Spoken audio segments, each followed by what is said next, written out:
Alors, je voudrais parler d'une sortie très courageuse et très inspirée du président tchadien Mahamat Idriss Déby Itno. Mahamat Idriss Déby Itno, le maréchal président du Tchad, à l'occasion d'un meeting face à ses partisans, a dit la chose suivante, que nous ne saurions ignorer. Il a dit ceci. Je vous le mets en haut-parleur pour que vous entendiez ses propos.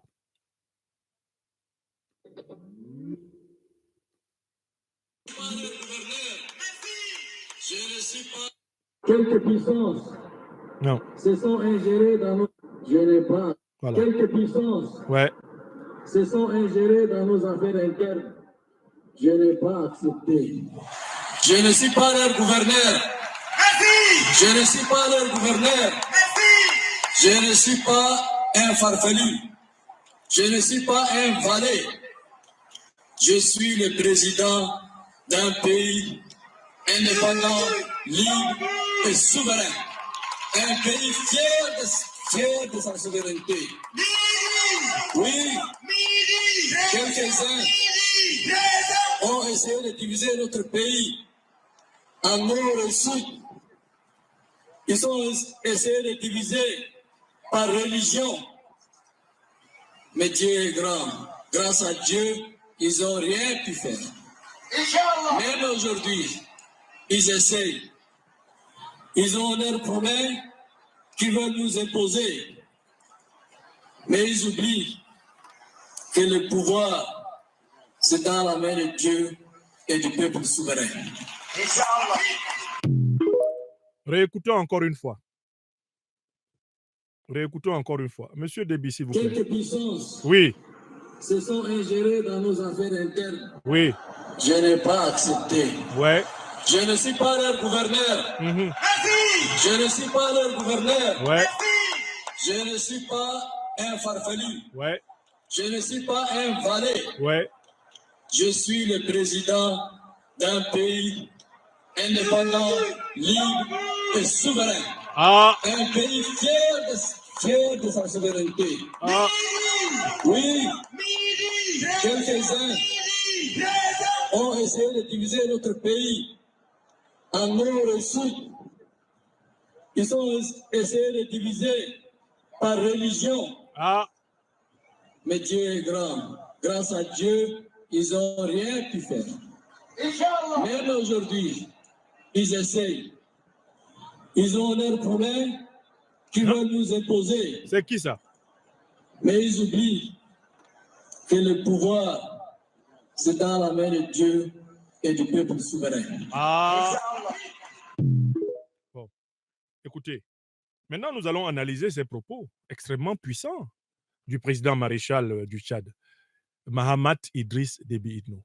Nous apprenons au moins 3 choses dans les propos du président tchadien. Premièrement, quelques puissances ont voulu diviser le Tchad. Quelques puissances ont voulu déstabiliser le Tchad. Quelles sont ces puissances? De quelle puissance parle-t-il? Est-ce la Russie? Non. Est-ce la Chine? Non. De quelle puissance parle M. Mahamat Idriss Déby Itno? Alors, pour le savoir, ce n'est pas très compliqué. Il faut donner la parole à son feu père, qui va nous dire qui est toujours à la manœuvre de la division au Tchad. Monsieur le père maréchal Idriss Déby Itno, prenez la parole. Ouais. Allez-y. Allez-y, monsieur. Je souhaitais moi-même, Ouais. en 2002, Oui. m'arrêter comme j'avais. Excusez-moi, je vous mets juste. Vous comprenez? En 2016, il Attendez, s'il vous plaît. Ouais. Et comme j'ai dit dans la politique africaine, Oui. la France intervient souvent. Ah bon? Oh là. Et je le dis haut et fort. Le mot est lâché. La France a intervenu. Ouais. Je dis bien, je n'ai pas demandé. Ouais. Je dis, je ne peux pas. Ouais. De changer la constitution. Pour l'histoire. Ouais. Je dis bien. Oui, monsieur Déby, continuez. Bongo n'est pas là. Bongo père, je dis bien. C'est à Paris. Ouais. J'ai refusé. Ouais. Et je n'ai pas fait la campagne. Tout à fait.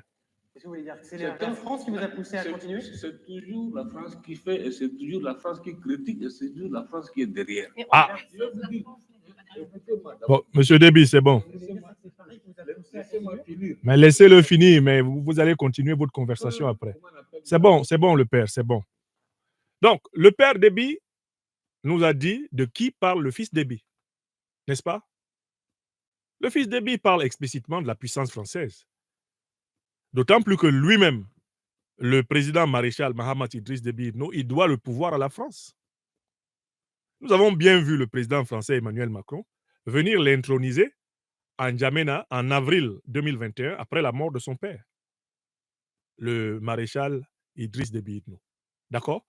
Et son père, le maréchal Idriss Déby Itno, avant de mourir, nous a dit que ceux qui l'ont imposé à la tête du Tchad, ce sont les politiques français. Et ceux qui cherchent ensuite à le déstabiliser, ce sont les mêmes. Oui ou non? Donc, en fait, le père Déby nous explique la dissertation du fils. Et le fils Déby fait référence à la dissertation du père. Écrivez ça. Écrivez ça. Alors, il a dit quelques puissances. C'est-à-dire que la France n'est pas seule. Mais la France appartient justement au groupe de l'OTAN, qui est chapeauté par les États-Unis. D'où vous comprenez pourquoi le régime du maréchal Mahamat Idriss Déby Itno a fait partie les troupes américaines et ensuite, il est en train de faire partie les troupes françaises. Ça fait au moins 2. Donc, globalement, de quel pays parle-t-il? Il parle de France et il parle des États-Unis, il parle de la coalition de l'OTAN. Et la difficulté dans laquelle se trouvait le père est aussi celle dans laquelle se trouve le fils. C'est que le père comme le fils doivent leur pouvoir à la France. Mais en même temps, en exerçant le pouvoir, il se rend compte qu'elle veille par des manipulations, la France politique, le régime politique français, veille par des manipulations à ce que leur pouvoir, eux, les dirigeants tchadiens, soient toujours fragiles. Parce que c'est le diviser pour mieux régner qui est le principe du colonialisme et du néocolonialisme. Ça, c'est le premier enseignement que nous donne le maréchal président Mahamat Idriss Déby Itno, alias Midi. Et là, il dit la vérité, elle descend comme ça, tout droit, comme le soleil à midi. Bon. Maintenant, deuxième information qu'il nous donne. Il dit, ils ont voulu diviser notre pays en nord et sud, chrétiens et musulmans. Est-ce que vous avez entendu ce discours divisionniste dans la bouche de certains politiciens au Tchad? Qui a voulu diviser le pays? Il parle de la même coalition de l'OTAN, hein, c'est-à-dire les États-Unis, la France auraient bien voulu finalement qu'il y ait un Tchad du Nord et un Tchad du Sud. Mais quel est le leader politique tchadien qui, ces dernières années, a entonné quand il se croyait soutenu par les États-Unis et la France avec succès? Son nom est déjà sorti. Quel est le leader politique qui a dit que si, eh bien, on ne le laisse pas gagner les élections, eh bien, il va prendre son morceau de Tchad, il va prendre le Tchad du Sud, et puis Mahamat Idriss Déby Itno va prendre le Tchad du Nord. Qui a dit ça? Écrivez son nom. Écrivez son nom. Vous étiez là quand il disait ça. Surtout quand il avait le vent en poupe aux États-Unis et à Paris. Quand il circulait entre CNN, BBC et France 24, et que ses pieds ne touchaient plus le sol, et qu'on entendait sa voix grenouillante se gargariser de son importance. Ah, nous sommes les leaders serviteurs. Ah, qui a parlé de la partition du Tchad? Mais j'espère que vous savez que cette partition du Tchad, elle est théorisée par les mêmes qui ont fait la partition du Soudan. Ce sont les mêmes qui voulaient et qui veulent toujours partitionner le Mali et qui sont derrière le front de libération, soi-disant de l'Azawad. Ce sont les mêmes. Chaque fois qu'un pays africain commence à avoir un éveil, il fabrique des divisions sur des bases régionales et sur des bases religieuses. Donc là, Mahamat Idriss Déby Itno, il cible directement la stratégie occidentale de balkanisation du continent africain qu'il voit à sa droite à l'œuvre au Soudan, qu'il a vu à sa gauche en œuvre au Nigeria avec la guerre du Biafra, qu'il a vu en œuvre au Cameroun et qui s'est prolongé avec la guerre sécessionniste du Cameroun anglophone, quoique ce soit un conflit qui a des aspects assez complexes. La même logique qu'il a vue, lui, le maréchal Mahamat Idriss Déby Itno, lorsque général d'armée tchadienne, il était avec les troupes tchadiennes au nord du Mali. Il a bien vu que ceux qui ont positionné ces gens dits de l'Azawad, ce sont des gens qui veulent une partition du Mali pour pouvoir voler les richesses stratégiques concentrées dans la partie saharienne du Mali.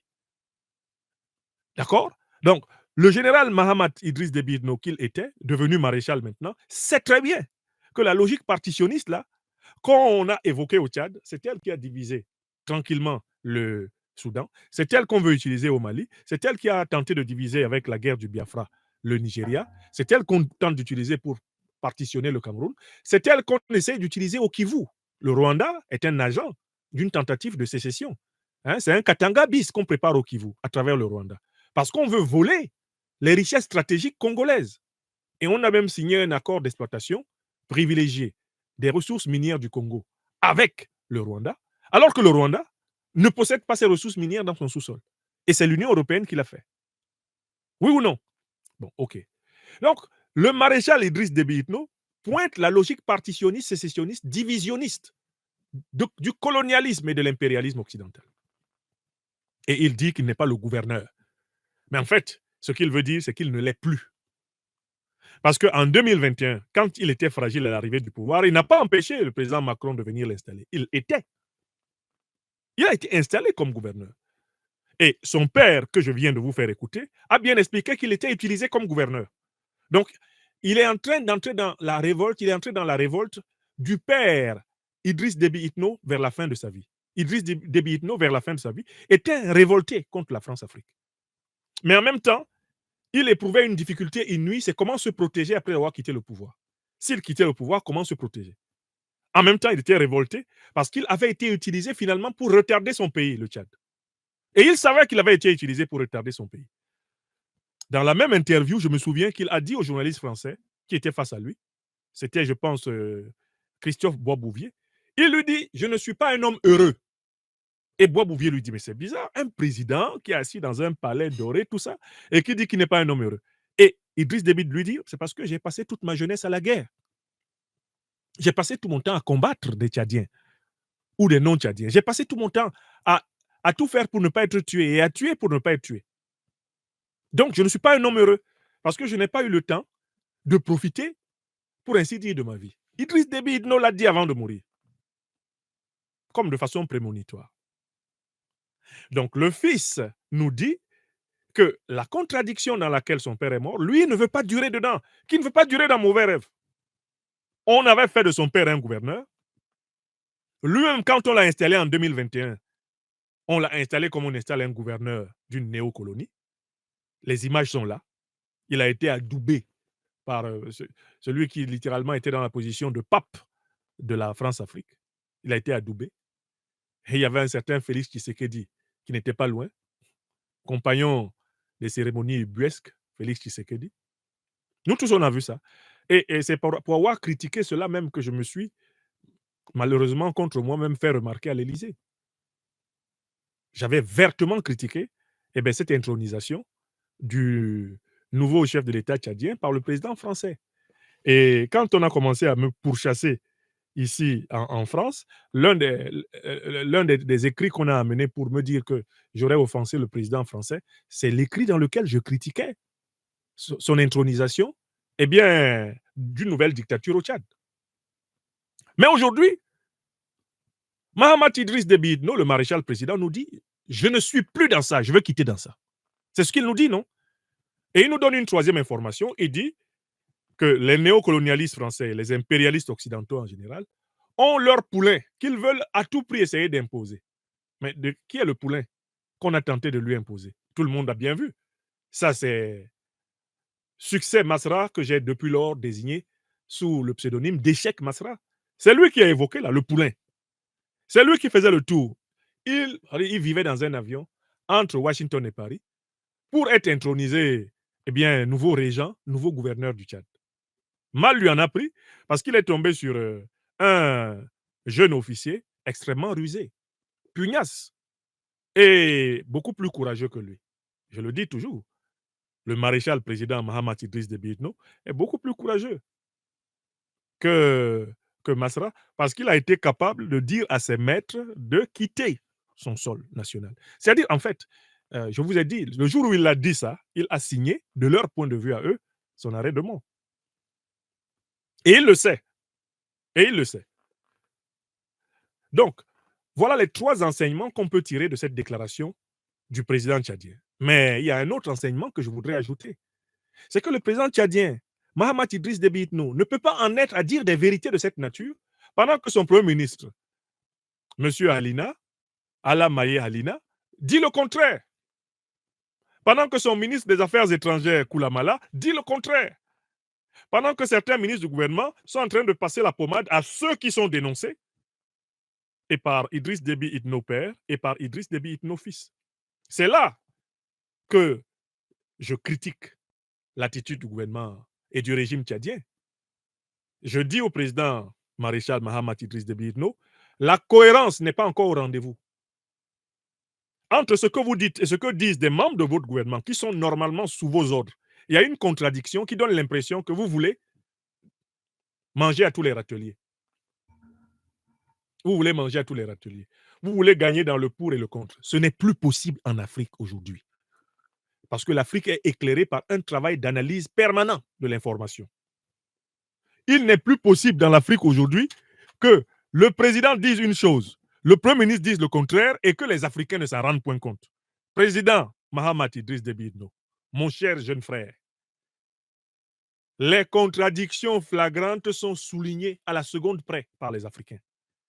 Nous sommes à l'ère du numérique. C'est-à-dire que pendant que vous êtes en train de parler, par exemple, sur mon ordinateur portable à gauche, moi, je peux avoir un ordinateur portable, comme ce MacBook Air, par exemple, à ma droite, dans lequel je suis en train d'écouter ce que votre Premier ministre dit.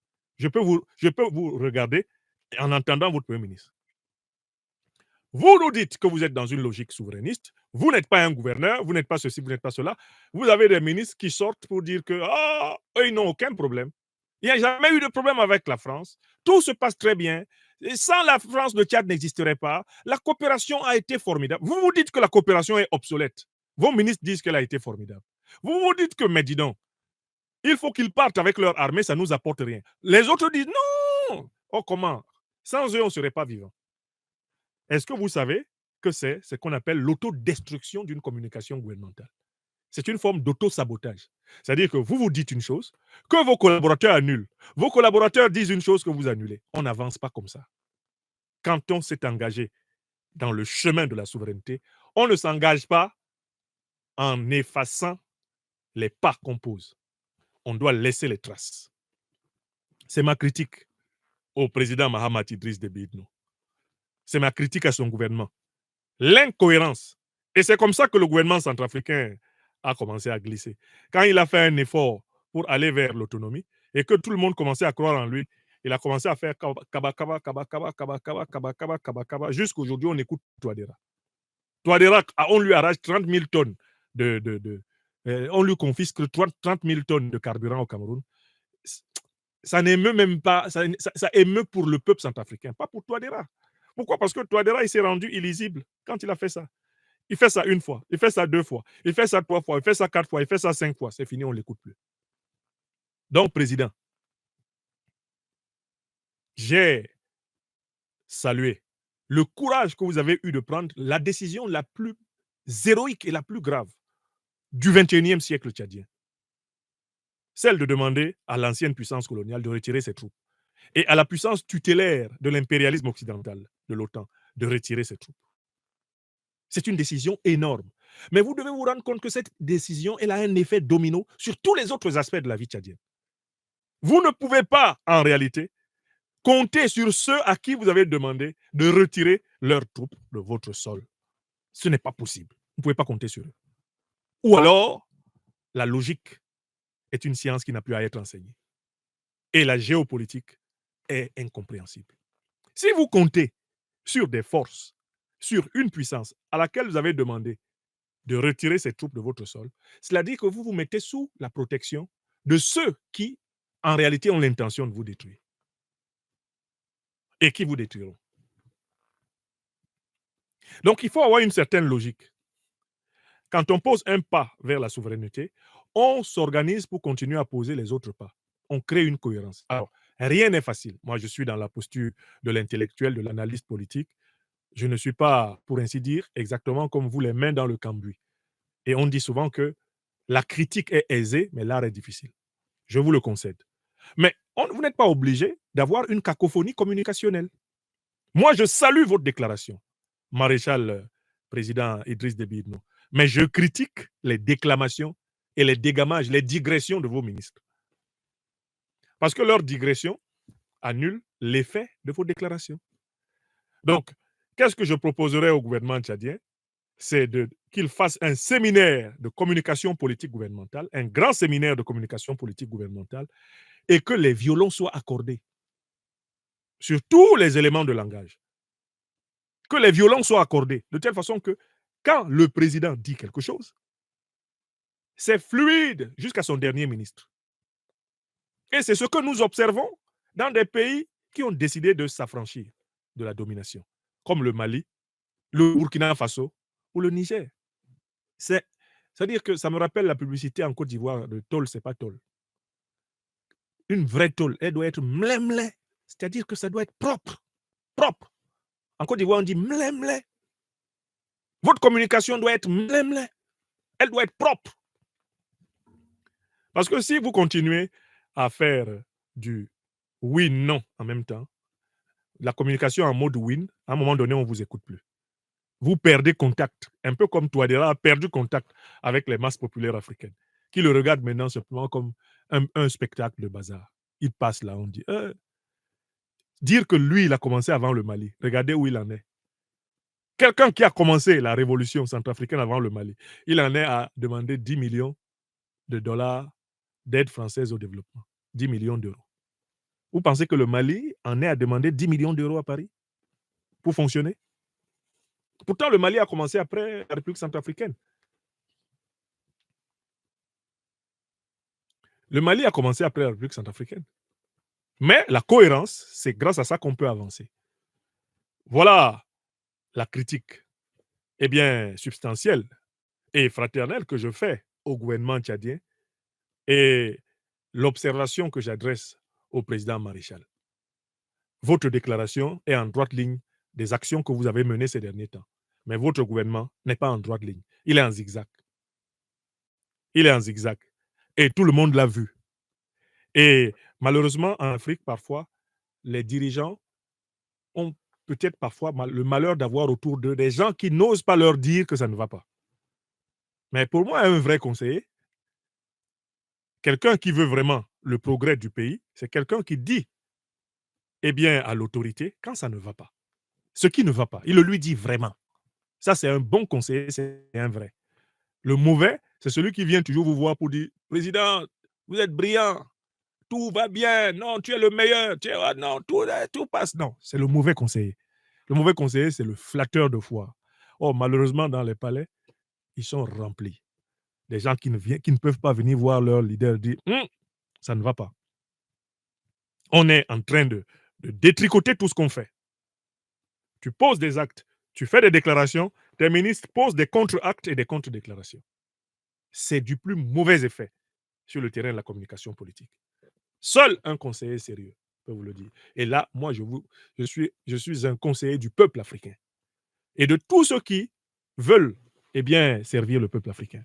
La dernière difficulté que le Tchad a à affronter, vous la connaissez, c'est la difficulté de la réconciliation nationale.